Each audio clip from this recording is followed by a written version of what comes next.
ये है हमारी गैलेक्सी मिल्की वे। ये हमारे इस ब्रह्मांड का एक हिस्सा मात्र है। हमारी गैलेक्सी ना तो इस यूनिवर्स में देखी गई बाकी गैलेक्सी से ज्यादा छोटी है और ना ही ज्यादा बड़ी है। हमारा यूनिवर्स इतना अनोखा है कि यहाँ पर मिल्की वे से भी लाखों करोड़ों गुना बड़ी गैलेक्सीज पाई जाती हैं और इन सब के केंद्र में वो है जो इन जायंट गैलेक्सीज को चला रहा है, एक सुपरमैसिव ब्लैक होल, अंधकार के स्वामी जो इस अंतहीन ब्रह्मांड के सबसे बड़े रहस्यों में से एक हैं। जहां तक हम ब्लैक होल्स को जान पाए हैं, ये हम सब के लिए आकर्षण का केंद्र रहे हैं। सबसे रहस्यमयी और विशालता ऐसी कि इनकी ताकत का बखान करने की जरूरत ही न पड़े। ये ब्रह्मांडीय दानव जिन्हें अक्सर भयावह बताया जाता है, आकाश गंगाओं के केंद्र में छिपे रहते हैं। अकल्पनीय रूप से शक्तिशाली ये दानव हमें ब्रह्मांड के इतिहास में झांकने पर तब से दिखाई देते हैं जब से ये ब्रह्मांड अस्तित्व में है। वैज्ञानिकों को हाल ही में कुछ ऐसे सबूत मिले हैं जो ये बताते हैं कि ब्लैक होल्स हमारे शुरुआती यूनिवर्स में हमारी सोच से कहीं अधिक पहले से मौजूद थे। ये डिस्कवरी हमारी शुरुआती ब्रह्मांड की समझ को बदल सकती है। आखिरकार ये मिस्टीरियस ऑब्जेक्ट्स ब्रह्मांड के एकदम शुरुआत में क्या कर रहे थे, ये इतनी जल्दी कैसे बने और आखिरकार उस अर्ली यूनिवर्स में इनका एवोल्यूशन कैसे हुआ। एस्ट्रोनॉमर्स एक लंबे समय से अर्ली यूनिवर्स में क्वेज़ार्स की प्रेजेंस को लेकर उलझन में थे।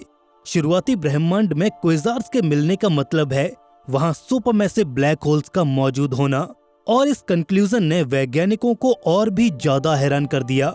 इन ऑब्जर्वेशंस की वजह से कई सवाल उठने लगे हैं।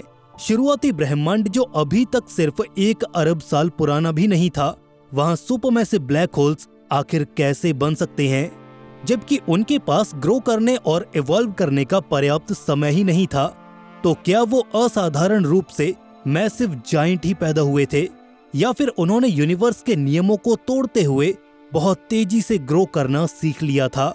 द हबल स्पेस टेलीस्कोप के डेटा को यूज करके द एस्ट्रोफिजिकल जर्नल लेटर्स में एक स्टडी को पब्लिश किया गया है, और इस अध्ययन में ये खुलासा हुआ है कि शुरुआती ब्लैक होल्स कम चमकदार थे और अंधेरे से भरे ब्रह्मांड में ही बड़े हो रहे थे। वो अपनी इस खासियत की वजह से हमारी नजरों से अब तक बचते आए थे। ये आश्चर्यजनक खोज न केवल इस रहस्य को और भी ज्यादा गहरा करती है, बल्कि ब्लैक होल्स के फॉर्मेशन पर हमें कई नई इंफॉर्मेशन भी प्रोवाइड कर रही है। चलिए आज ब्लैक होल्स के एक सफर पर चलते हैं और देखते हैं कि शुरुआती यूनिवर्स में आखिर इन ब्लैक होल्स का फॉर्मेशन कैसे हो रहा था।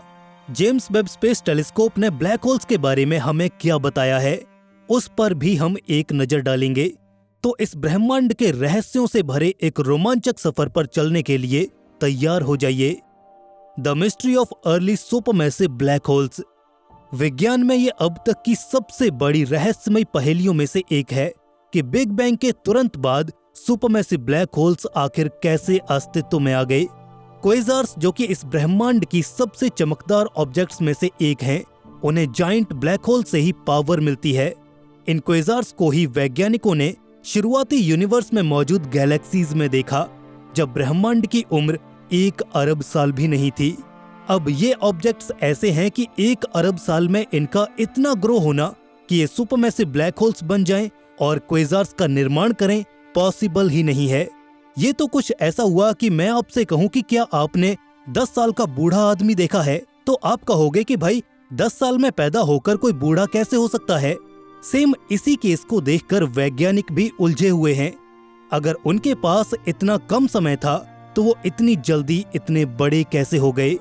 ब्लैक होल्स की बात की जाए तो ये अपने आसपास की गैस, धूल और बाकी चीजों को निगलकर बड़े होते हैं। ये सारा मैटर ब्लैक होल्स के एक्रेजन डिस्क के एरिया में जाकर गिरता है और फिर वहां से धीरे धीरे ये ब्लैक होल में समाता चला जाता है।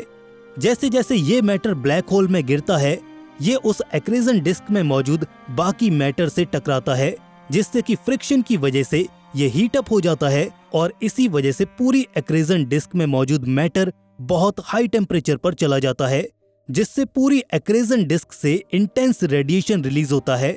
ये रेडिएशन एक प्रेशर बैरियर क्रिएट करता है और ब्लैक होल के मैटर कंजप्शन पर एक लिमिट लग जाती है। जो कि डायरेक्टली ब्लैक होल की ग्रोथ को अफेक्ट करती है। इस लिमिट को देखते हुए वैज्ञानिक ये एक्सप्लेन नहीं कर पा रहे हैं कि आखिर उस समय इस लिमिट के होते हुए भी कम समय में ब्लैक होल्स इतने मैसिव आखिर कैसे हो गए थे। वैज्ञानिकों द्वारा दिए गए इसके दो पॉसिबल सॉल्यूशंस कुछ इस तरह से हैं। या तो ये जाइंट ब्लैक होल्स किसी स्टेलर मास ब्लैक होल से बने होंगे, जो कि एक मैसिव स्टार के अवशेष होते हैं जो बेहद जल्दी मर जाते हैं। उन्हें एक सुपरमैसिव ब्लैक होल की स्टेज तक पहुंचने में कम टाइम लगता है, लेकिन अगर ये प्रोसेस अगर थोड़ी सी तेज हो जाए तो ये एक दिए गए लिमिटेड टाइम में ग्रो हो सकते हैं। अब क्योंकि इनकी शुरुआत ही हमारे सूर्य से 1000 गुना भारी द्रव्यमान से होती है, इसीलिए इन्हें हैवी सीड्स भी कहा जाता है और इसी कारण से ये तेजी से बड़े आकार में पहुंच जाते हैं। लेकिन ये हैवी सीड्स आखिर आए कहां से? एक थियरी सजेस्ट करती है डार्क मैटर हेलोज को। ये एक इनविजिबल मैटर का बना हुआ स्ट्रक्चर है जो कि गैलेक्सीज को बांध कर रखता है। ये स्ट्रक्चर बहुत ज्यादा मात्रा में गैस क्लाउड्स को भी ट्रैप कर लेते हैं और ये उन क्लाउड्स को एक तारे में तब्दील नहीं होने देते।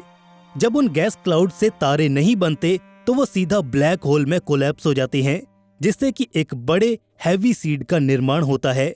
हालांकि प्रॉब्लम अभी भी है, सिर्फ कुछ ही डार्क मैटर हेलोज इतने बड़े पाए गए हैं कि वो डायरेक्ट ब्लैक होल कोलैप्स को ट्रिगर कर पाए। इस तरह से बने ब्लैक होल्स शुरुआती यूनिवर्स में काफी कम मात्रा में पाए जाने चाहिए, क्योंकि उन्हें बनाने वाले डार्क मैटर हेलोज ही काफी रेयर थे। लेकिन हाल ही में सामने आई एक नई रिसर्च से ये पता चलता है कि शुरुआती ब्रह्मांड में हमें जितने ब्लैक होल्स देखने को मिले हैं वो हमारी कैलकुलेशन से काफी ज्यादा हैं और इस वजह से एस्ट्रोनॉमर्स अब ये मानने पर मजबूर हो गए हैं कि शुरुआती यूनिवर्स में कुछ बहुत ही मिस्टीरियस फोर्सेस काम कर रही थी, जिनकी वजह से हमारा आज का विज्ञान उन्हें समझ नहीं पा रहा है। अब ब्लैक होल्स हों और उनके साथ कोई मिस्ट्री न हो, ऐसा कैसे हो सकता है? Black holes and JWST discoveries. Advance technology की वजह से अब एस्ट्रोनॉमर्स अर्ली यूनिवर्स में मौजूद गैलेक्सीज में छिपे हुए ब्लैक होल्स को भी खोज पा रहे हैं। पहले हम केवल उन चमकीले क्विज़ार्स को ही डिटेक्ट कर पाते थे क्योंकि वो बहुत ब्राइट होते हैं, लेकिन हाल ही में हबल स्पेस टेलीस्कोप की ऑब्जर्वेशन ने बहुत से कम चमकने वाले ब्लैक होल्स को भी खोज निकाला है, जो अब तक हमारी नजरों से छिपे रहे थे। वैज्ञानिकों ने गैलेक्सीज के 15 साल के ब्राइटनेस डेटा को मॉनिटर किया, जिससे कि वो यूनिवर्स में चुपचाप ग्रो हो रहे ब्लैक होल्स का अनुमान लगाने में भी सक्षम हो गए हैं।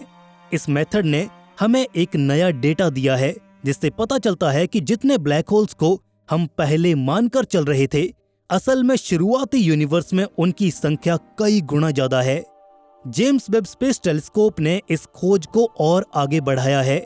अपनी एक्स्ट्रा ऑर्डिनरी सेंसिटिविटी और एडवांस स्पेक्ट्रोस्कोपिक कैपेबिलिटीज की बदौलत JWST ने अर्ली यूनिवर्स के फेंट ब्लैक होल्स का शिकार करना भी शुरू कर दिया है। ये उनकी एक्टिविटीज को क्लोजली मॉनिटर कर रहा है। ये टेलीस्कोप आकाशगंगाओं के भीतर छिपे ब्लैक होल्स की हल्की चमक को पकड़ने में भी सक्षम है। ये एस्ट्रोनॉमर्स को हेल्प करेगा हमारे कॉस्मोस के शुरुआती मॉडल्स को रिफाइन करने में। लेकिन फिर इससे एक और सवाल खड़ा होता है, अगर उस समय इतने सारे ब्लैक होल्स मौजूद थे तो वो सब इतना जल्दी ग्रो कैसे हुए? आखिर उनके खाने के लिए इतना मैटर कहां से आया होगा? वैज्ञानिकों की माने तो इसका उत्तर छिपा हो सकता है मील टाइम वेरिएबिलिटी में। ब्लैक होल्स के अलग अलग समय पर खाने की आदतों में। तारों के विपरीत ब्लैक होल्स लगातार ग्रो नहीं करते, बल्कि वो अपने खाने के समय में एक गैप रखते हैं, वो ब्रेक लेते हैं, जिसकी वजह से ये अनुमान लगाना मुश्किल हो जाता है कि उनके साइज के बढ़ने का असली रेट आखिर क्या है। ब्लैक होल्स यहाँ पर भी हमें चकमा दे देते हैं। ये खोज इसलिए भी ग्राउंड ब्रेकिंग है क्योंकि ये हमारे पहले के मॉडल से कॉन्ट्राडिक्ट करती है, यानी कि ये हमारे बनाए गए मॉडल्स को गलत साबित करते हैं। वैज्ञानिक अब ये मानते हैं कि अब तक जो भी ब्लैक होल्स खोजे गए हैं, बेहद चमकीले क्वेज़ार से लेकर हाल ही में खोजे गए कम चमकीले ब्लैक होल्स तक, ये सब इतने ज्यादा हैं कि सभी डायरेक्ट कोलैप्स से नहीं बने होंगे। इससे पता चलता है कि जरूर उस समय में कुछ बेहद ही रहस्यमयी प्रक्रियाएं काम कर रही थीं, जो न केवल बड़े बल्कि भारी मात्रा में इन ब्लैक होल्स को बना रही थीं। आने वाले 5 सालों में जेम्स वेब स्पेस टेलीस्कोप इस कॉस्मिक पजल को सुलझाने में महत्वपूर्ण भूमिका निभाने वाला है। इसकी फेंट ब्लैक होल्स को देख सकने की क्षमता वैज्ञानिकों को पहले बने तारों को मरता देखने की भी ताकत देती है, और ये घटना हमें बता सकती है कि ब्लैक होल्स के शुरुआती सीड्स इतने भारी मात्रा में कहां से आए और यूनिवर्स ने आगे की यात्रा को कैसे संपन्न किया। The dark stars. Black hole formation की स्टैंडर्ड थियरीज के अलावा वैज्ञानिक अब और भी ज्यादा अजीबोगरीब आइडियाज को कंसिडर कर रहे हैं ताकि अर्ली यूनिवर्स के ब्लैक होल्स को किसी तरह से एक्सप्लेन किया जा सके, और इन्हीं अजीबोगरीब आइडियाज में से एक है डार्क स्टार्स का कॉन्सेप्ट। हालांकि डार्क स्टार्स पूरी तरह से हाइपोथेटिकल यानी काल्पनिक हैं। ये तारा तब बनता है जब गैस का एक बड़ा बादल ढहने लगता है, बिल्कुल वैसे ही जैसे एक नॉर्मल तारा बनता है। लेकिन जब उस नॉर्मल स्टार फॉर्मेशन में डार्क मैटर मौजूद होता है तो कुछ रहस्यमयी होता है। जैसे ही बादल में मौजूद गैस कॉन्ट्रैक्ट होती है यानी सिकुड़ती है, ये भारी मात्रा में डार्क मैटर पार्टिकल्स को कैप्चर कर लेती है, और ये पार्टिकल्स उस नॉर्मल बनने जा रहे स्टार के इंटरनल स्ट्रक्चर को इस तरह से मॉडिफाई कर देते हैं कि उसके केंद्र में न्यूक्लियर फ्यूजन की प्रोसेस रुक जाती है, जो कि तारों को चमक देती है। बिना फ्यूजन प्रोसेस के ये तारा किसी नॉर्मल तारे की तरह नहीं चमक पाता, लेकिन ये उन तारों की तुलना में बहुत लंबे समय तक जीता है और बहुत ही विशाल बन जाता है। और आखिरकार ये तारे अपने ही वजन के नीचे ढह जाते हैं और एक ब्लैक होल में बदल जाते हैं, जो किसी भी normal stellar mass black hole से कहीं ज्यादा बड़े होते हैं। सोचने वाली बात है कि अगर ये ऑब्जेक्ट्स हमारे अर्ली यूनिवर्स में मौजूद थीं, तो वो हमारे द्वारा देखे गए बहुत ज्यादा ब्लैक होल्स की ऑब्जर्वेशन को एक्सप्लेन कर सकते हैं। हालांकि डार्क स्टार्स आज भी हमारे लिए एक थियोरेटिकल कॉन्सेप्ट है, एक काल्पनिक अवधारणा है, लेकिन JWST जैसे बड़े टेलीस्कोप ऐसे तारों की एग्जिस्टेंस को साबित करने में एक अहम भूमिका निभा सकते हैं। उन शुरुआती तारों के कोलैप्स को अपने टेलीस्कोप से देखना हमें बता सकता है कि क्या डार्क स्टार्स ने अर्ली यूनिवर्स में ब्लैक होल फॉर्मेशन में कोई बड़ी भूमिका निभाई थी या फिर नहीं। ये थियोरी ब्लैक होल्स के बारे में बढ़ते सवालों की लिस्ट में एक और रोमांचक संभावना जोड़ देती है। क्या ब्रह्मांड में कुछ ऐसी प्रक्रियाएं काम कर रही हैं जिन्हें हम पूरी तरह से समझ नहीं पाए हैं। Future of black hole research. भविष्य में ऐसी रोचक खोजों की संभावना बहुत ज्यादा है। पिछले कुछ सालों में ही इस फील्ड में रिसर्च में एक नई क्रांति देखने को मिली है। आने वाले मिशन जैसे कि यूक्लिड मिशन और Nancy grace Roman space telescope फेंट ब्लैक होल्स को ही नहीं बल्कि फेंट क्वेज़ार्स को देखने में भी मदद करेंगे। इसी बीच ऑस्ट्रेलिया और साउथ अफ्रीका में बन रही स्क्वायर किलोमीटर एरे यानी कि SKA जैसी ऑब्जर्वेटरीज ब्लैक होल्स को गहराई से समझने में हमारी मदद करेंगी। लेकिन अभी तो JWST इस रिसर्च में सबसे आगे है। ये अर्ली यूनिवर्स के कुछ सबसे फेंट ब्लैक होल्स को ऑब्जर्व करके हमारे पुराने मॉडल्स को रिफाइन करने में हेल्प कर रहा है। आने वाले कुछ सालों में हम इसकी सहायता से किसी कोलैप्स होते हुए तारे को ढूंढने में भी सफल हो जाएंगे, और तब वो खोज ऐतिहासिक होगी। हम अपने ही इतिहास को जानने, उसे समझने का प्रयास कर रहे हैं, लेकिन शायद ब्रह्मांड है ही कुछ ऐसा कि जब भी हम इसकी उत्पत्ति को समझने के करीब जाते हैं, रास्ते में और नए सवाल हमारे सामने आ जाते हैं। दोस्तों, इस टॉपिक पर आपकी राय क्या है, हमें कमेंट सेक्शन में जरूर बताइएगा। अगर ये वीडियो आपको पसंद आया तो इसे लाइक और दोस्तों में शेयर जरूर कीजिए।